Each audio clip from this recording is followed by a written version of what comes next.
নমস্কাৰ মই মিন্টু ৰেকা আৰু এই মুহূৰ্তত লৈ আহিছো ৰাজ্যবাসীলৈ কেইবাটাও গুৰুত্বপূৰ্ণ খবৰ আৰু এই খবৰকেইটা এগৰাকী অসমৰ নাগৰিক হিচাপে আপুনি জনাটো আৰু চোৱাটো অত্যন্ত দায়িত্ব। এই 5 মিনিটৰ নিউজ কেইটা সম্পূৰ্ণকৈ চাই থাকিব। যদি এনেকুৱা নিউজ আপুনি নিতৌ বিচাৰে তেন্তে এই চেনেলটো সাবস্ক্ৰাইব কৰিবলৈ নাপাহৰিব। তেন্তে লৈ আহিছো আজিৰ প্ৰথমটো খবৰ আৰু আজিৰ প্ৰথমটোৱে লৈ আহিছো বিগ ব্ৰেকিং নিউজ। এই বাতৰিটো ৰাজ্যবাসীয়ে মন কৰিব। 31 মাৰ্চৰ ভিতৰত যান বাহনৰ এই দুটা গুৰুত্বপূৰ্ণ কাম আপুনি সম্পূৰ্ণ কৰক, অন্যথা আপুনি 10,000 টকা জৰিমনা দিবলৈ সাজু হৈ থাকক। এই মুহূৰ্তত জনাই আছো বিগ ব্ৰেকিং নিউজ। যদি আপোনাৰ বাহনৰ কৰ দিয়া নাই তেনেহলে সাৱধান হওক, 10,000 টকা জৰিমনা ভৰিব লাগিব আপুনি। যদি বাহনৰ নথি পত্ৰ নৱীকৰণ কৰা নাই তেন্তে আপোনাৰ বাহন জব্দ কৰা হ'ব। আৰু ইয়াৰে 31 মাৰ্চ শেষ সময়সীমা ধাৰ্য কৰি দিছে পৰিবহণ বিভাগে। আৰু ইপিনে মন কৰিব যে গাড়ীৰ নথি পত্ৰ সঠিক নাথাকিলে আপুনি ৰাজপথলৈ নানিব বাহনখন, কৰ পৰিশোধ নকৰিলেও জব্দ কৰা হ'ব আপোনাৰ বাহনখন। আৰু লগতে এই বুলিও জনাইছে যে নথি পত্ৰ সঠিক নাথাকিলে এইবাৰ এম্বুলেন্সো হাৰি নাযাব। ইতিমধ্যে আৰম্ভ হৈছে অপাৰেশ্যন অল ক্লিয়াৰ। এই মুহূৰ্তত জনাই আছো এটা অতিকৈ জৰুৰী খবৰ। নথি পত্ৰ নৱীকৰণ আৰু কৰ পৰিশোধৰ সময়সীমা 31 মাৰ্চ। বাণিজ্যিক বাহনেও শীঘ্ৰেই পৰিশোধ কৰিব লাগিব ৰোড টেক্স। আৰু ইপিনে মন কৰিব যে যদি আপোনাৰ বাহনখন ৰাজ্যৰ বাহিৰতো থাকে তেন্তে তাৰ পৰাও জব্দ কৰা হ'ব। যদি আপুনি নথি পত্ৰ নৱীকৰণ কৰা নাই বা কৰ পৰিশোধ কৰা নাই, ৰোড টেক্স ভৰা নাই তেন্তে 31 মাৰ্চ শেষ সময়সীমা। আৰু ইপিনে জনাম যে সংশ্লিষ্ট জিলা পৰিবহণ কাৰ্যালয়ত ডেবিট কাৰ্ডৰ জৰিয়তে কৰিব পাৰিব আপুনি নথি পত্ৰৰ কাম।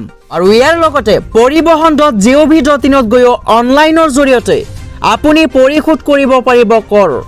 আৰু এই মুহূৰ্তত জনাই আছো এটা ডাঙৰ খবৰ। নতুন ভিডিঅ'ৰে ৰাছিয়াক প্ৰত্যাহ্বান জনালে ইউক্ৰেইনৰ জেলেনস্কিয়ে।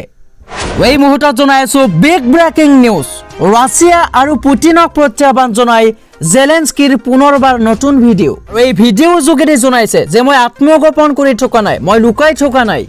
আৰু এই ভিডিঅ'ৰ জৰিয়তে মই কাকো ভয় নাখাওঁ বুলিও জনাইছে ইউক্ৰেইনৰ ৰাষ্ট্ৰপতি জেলেনস্কিয়ে। আৰু লগতে জনাইছে যে এই যুদ্ধত আমি জয়ী হ'ম, ৰাছিয়াৰ বিৰুদ্ধে যুদ্ধত আমি জয়ী হ'ম, আমাৰ সেনাবাহিনীয়ে এই যুদ্ধত জয়লাভ কৰিব। আৰু লগতে জনাইছে যে ইউক্ৰেইনৰ প্ৰতিটো জনতাই প্ৰতিৰোধ কৰিছে ৰাছিয়ান সৈন্যক, ৰাছিয়ান সেনাৰ বিৰুদ্ধে নাগৰিকক যুদ্ধৰ বাবে মুক্ত আহ্বান জেলেনস্কিৰ।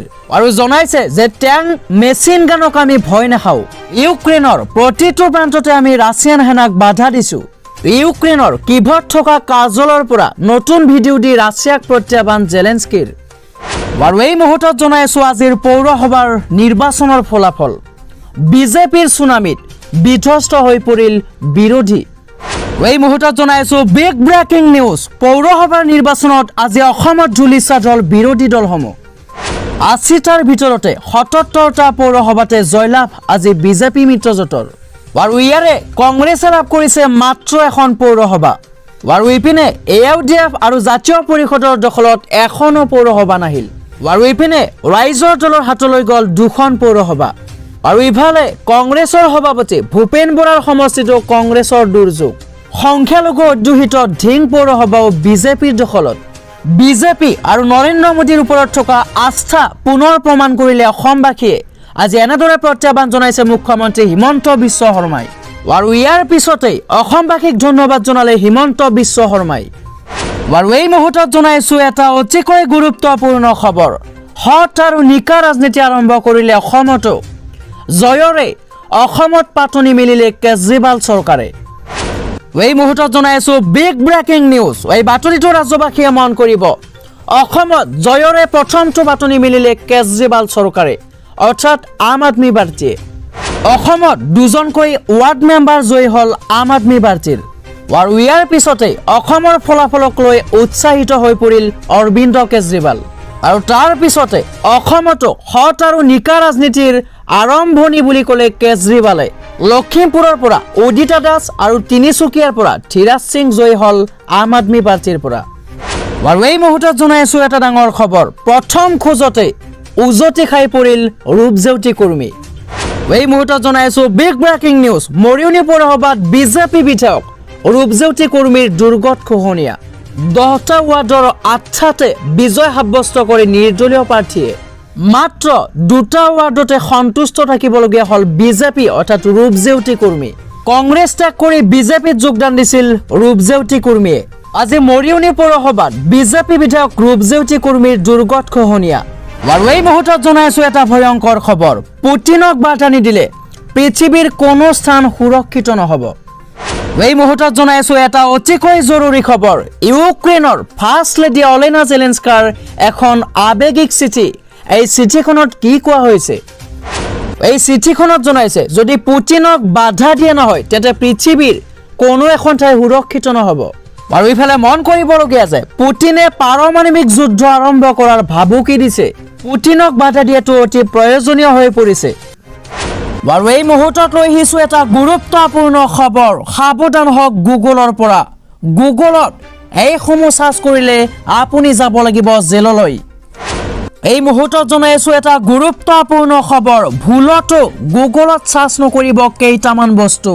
স্মাৰ্টফোনত যিহেতুকে গুগল হ'ল এক চাৰ্চ ইঞ্জিন আৰু ইয়াৰ যদি ব্যৱহাৰ ভালকৈ নকৰে আপোনাৰ বিপদ নিশ্চিত। যদি আপুনি গুগলত এইকেইটা বস্তু চাৰ্চ কৰে আপোনাৰ বিপদ নিশ্চিত।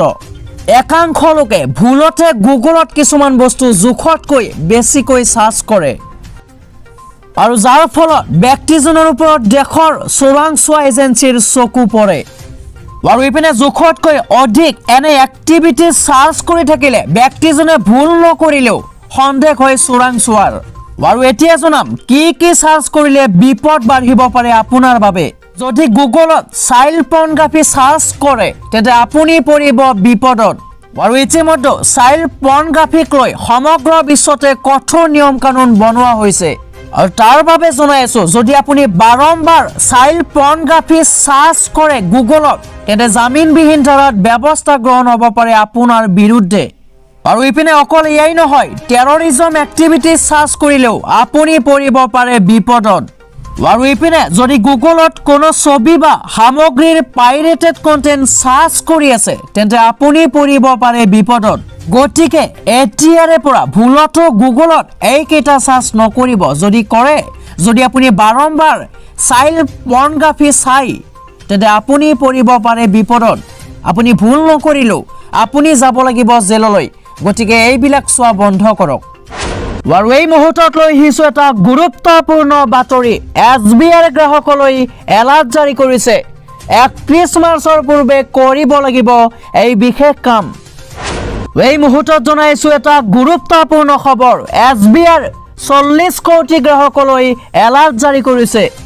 সতৰ্ক কৰিলে ভাৰতীয় ষ্টেট বেংকে। আৰু বন্ধ হৈ পৰিব পাৰে আপোনাৰ বেংক সেৱা। গ্ৰাহকলৈ প্ৰেৰণ কৰা হৈছে এক জাননী। অহা 31 মাৰ্চৰ পূৰ্বে SBIৰ গ্ৰাহকে কৰি লওক এই বিশেষ কামটো। অহা 31 মাৰ্চৰ পূৰ্বে পান আৰু আধাৰ কাৰ্ড সংযোগ কৰাৰ এক নিৰ্দেশ SBIৰ ফালৰ পৰা।